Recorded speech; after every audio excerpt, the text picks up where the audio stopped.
Sure ba talaga kayong mga Katoliko na ito talaga ang itsura ni Jesus? Iyan po ang isa sa tanong ni brother nang napanood niya ang video ko at sasagutin po natin yan. Pero hindi lang po yan ang tanong niya. Panoorin po natin ang buong reaction niya sa video at isa-isahin nating sagutin ang mga katanungan niya. Ang argumento niya dito, kung Diyos-Diyosan daw ang kailang mga rebulto, sino daw yun? Ano daw ang pangalan? Kasi kung hindi natin kayang pangalanan, ibig sabihin nagkakamali daw tayo sa pag-akusa sa kanila.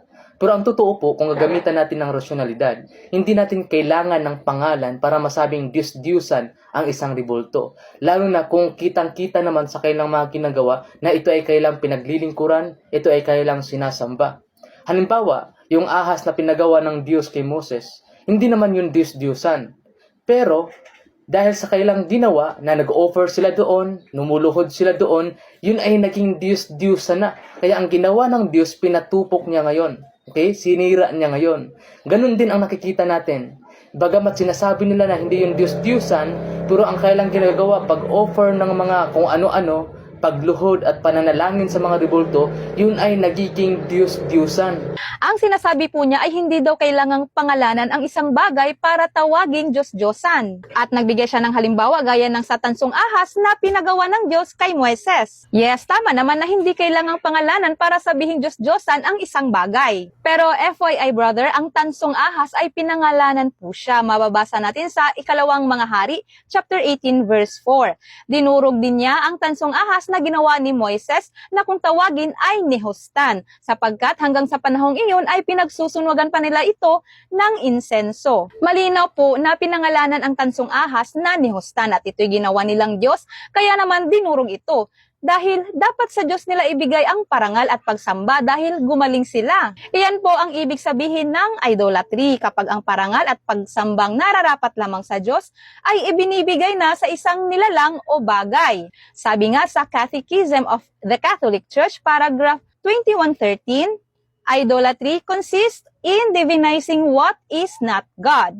Ibig sabihin, ginagawang Diyos ang isang bagay na hindi naman Diyos. Isa din sa kiniklaim mo na ang action, halimbawa ang isang tao ay lumuluhod sa harapan ng rebulto o nag-alay ito ng bulaklak, ito ay considered ng idolatry at sumasamba na siya ng rebulto o Diyos-Diyosan? Kung ganyan pala ang paniniwala mo, so ibig sabihin pala sina Moises at Aaron na siyang nagpatira pa sa harap ng Ark of Covenant na may rebulto ng 2 kerubin, ibig sabihin ay sumasamba pala sila sa rebulto? So, sinasamba na ba nila ang 2 rebulto ng kerubin dahil lang sa lumuhod sila sa harapan nito? Hindi. At inaakusahan mo kaming Diyos-Diyosan ang aming sinasamba. Ang tanong ko po sa iyo, brother, Diyos-Diyosan ba ang Diyos Ama, Anak at Espiritu Santo? Ang Diyos na buhay, ang Creator of all things? Diyos-Diyosan ba siya? Kasi palagi nyo naman kaming naririnig, diba, sa mga pagdarasal namin, bago namin simulan at pagkatapos ng aming mga pagdarasal ay binabanggit namin o sinasambit namin ang sa ngalan ng Ama, ng Anak at ng Espiritu Santo. At naririnig nyo naman kami na ang pagdarasal namin ay para sa Diyos Ama na nasa langit.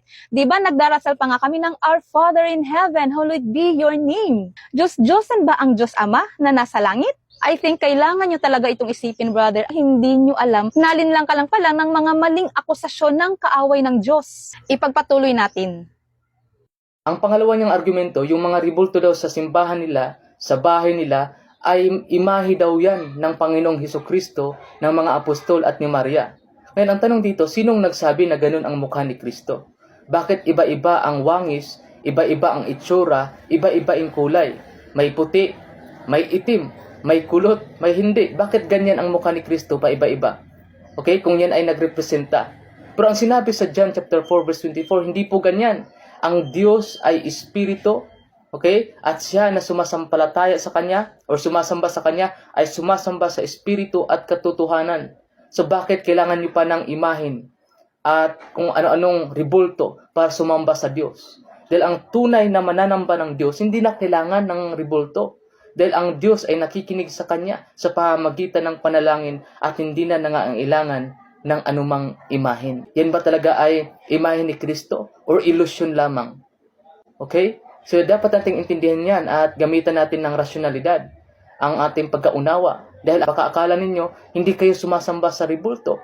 Hindi kayo sumasamba sa Diyos-Diyosan Pero ang totoo, kayo na ay sumasamba at gumagawa na kayo ng Diyos-Diyosan ng sarili ninyo. So ito daw ba ay talagang imahe ni Kristo o ilusyon lamang? Brother, hindi po ilusyon ang pagkapako ni Jesus sa krus. Ang imahe na ito ay paalala na siya ay totoong ipinako at totoong nag-alay ng buhay para sa atin. Ito po ay paglalarawan ng kanyang ginawang sakripisyo para sa ating kaligtasan. Ngayon naman sa tanong muna, sino naman ang nagsabi na ganito talaga ang mukha ni Kristo, na ganito ang kanyang itsura? Bakit iba-iba ang itsura? Brother, wala pong nagsasabi o nagkiklaim na ganito ang totoong itsura ni Jesus o ganyan, pango or matangos ang ilong. Kasi ginawan siya ng larawan para ipaalala ang sakripisyong ginawa niya para sa ating kaligtasan. Hindi ito ginawa para i-introduce ang totoong mukha o totoong itsura ni Kristo. At alam mo po ba na kung ano man po ang itsura ni Jesus Christ sa simbahan ay pinahihintulutan po yan ng langit. Dahil ang church ay binigyang authority ng ating Diyos na magbawal o magpahintulot sa gabay ng Espiritu Santo. Mababasa natin yan sa Matthew chapter 18 verse 18.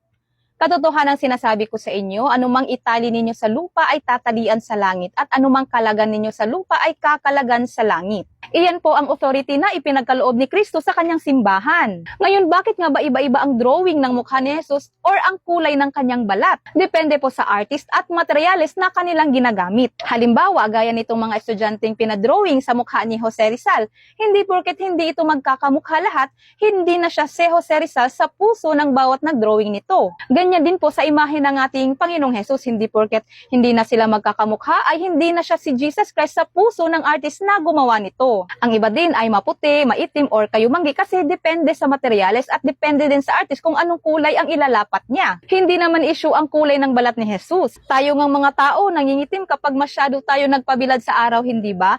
Magiging ibang tao na ba tayo kapag nangitim ang balat natin? Hindi naman, di ba? Tungkol naman sa John chapter 4 verse 24 na ginamit mo na sinasabing ang Diyos ay espiritu at ang mga sumasamba sa Kanya ay dapat sumamba sa espiritu at katotohanan. Kiniklaim mo dito na hindi daw dapat gamitin ang ribulto sa pananampalataya dahil ang Diyos ay espiritu? Brother, mali po ang pagkaunawa mo sa talatang yan. Kung babasahin natin ang buong chapter dito sa Juan chapter 4, ang talatang ito ay tungkol sa pakikipag-usap ni Jesus sa babaeng Samaritana. Ganito kasi ang concern ng babae. Basahin muna natin sa verse 19 to 21. Sinabi ng babae, Ginoo, palagay ko ay isa kang propeta. Dito sa bundok na ito sumamba sa Diyos ang aming mga ninuno. Ngunit sinasabi ninyong mga Hudyo na sa Jerusalem lamang dapat sambahin ang Diyos. Sinabi naman ni Jesus, maniwala ka sa akin, darating ang panahon na sasambahin ninyo ang Ama hindi na sa bundok na ito o sa Jerusalem. At dito na sinabi ni Jesus sa verse 24 na ang Diyos ay espiritu at ang sumasamba sa Kanya ay dapat siyang sambahin sa espiritu at katotohanan. Ibig sabihin, ang issue dito ay ang location. Kasi confused ang babaeng Samaritana kung saan ba talaga dapat sumamba dahil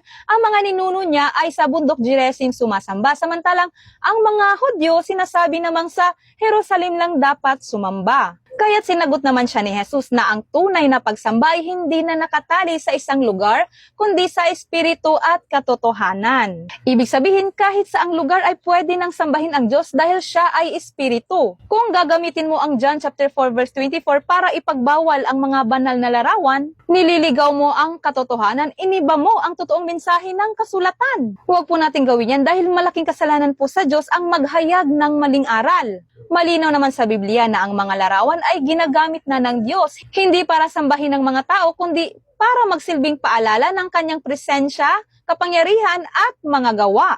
Ipagpatuloy natin. Ang pangatlo niyang argumento, nagbigay siya ng halimbawa. Halimbawa, picture ng magulang mo.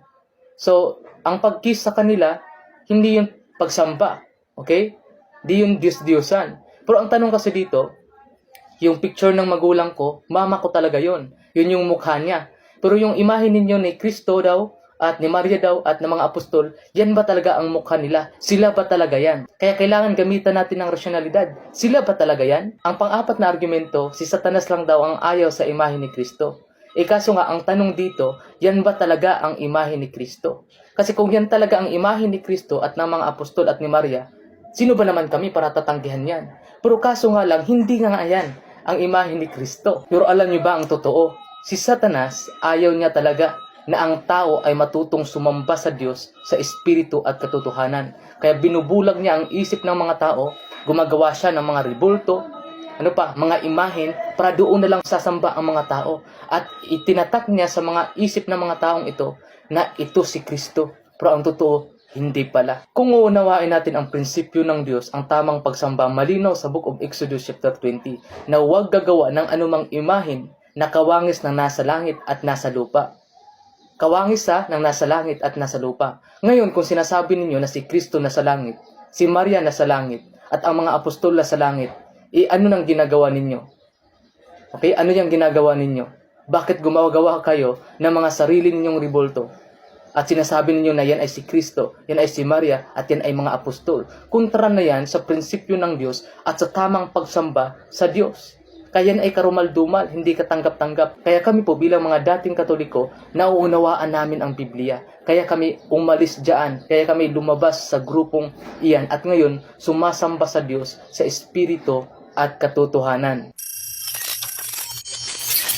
And as usual, gaya ng iba, ginagamit din niya ang Exodus chapter 20 verse 4 to 5. Pero sasagutin pa rin natin yan ng paulit-ulit. Kung intindihin mo pong mabuti ang buong mensahe ng kasulatan, brother, hindi po ang paggawa ng lahat ng mga imahe ang ipinagbabawal. Ang ipinagbawal sa Exodus chapter 20 verse 4 to 5 ay ang idolatry o ang pagsamba ng ibang Diyos. Kasi ang mga tao noong unang panahon ay umuukit o gumagawa ng mga kung ano-anong anyo ng mga ribulto para sambahin. Pero itong larawan ni Jesus ay hindi ito ginawa para sambahin ang ibang Diyos. Ginawa ito upang alalahanin ang awa ng Diyos Ama sa atin na ipinadala niya ang kanyang bugtong na anak para tayo iligtas mula sa kasalanan. Kahit man ang kapalit nito ay pagdurusa at pagkapako niya sa krus. Hindi po ito ipinagbabawal dahil larawan po ito ng ating Panginoong Jesus. Hindi ito ginawa upang sumamba tayo sa ibang Diyos.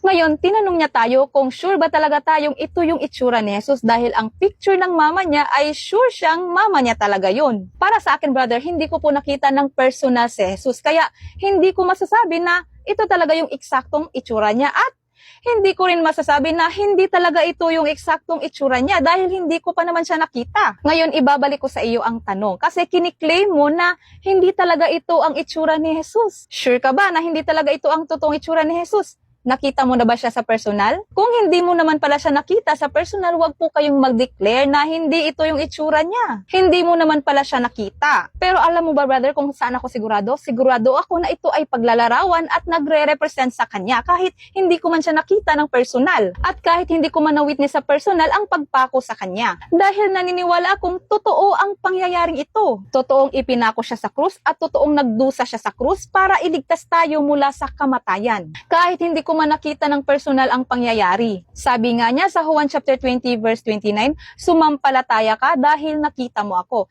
Mapapalad ang mga hindi nakakita at gayon may sumampalataya.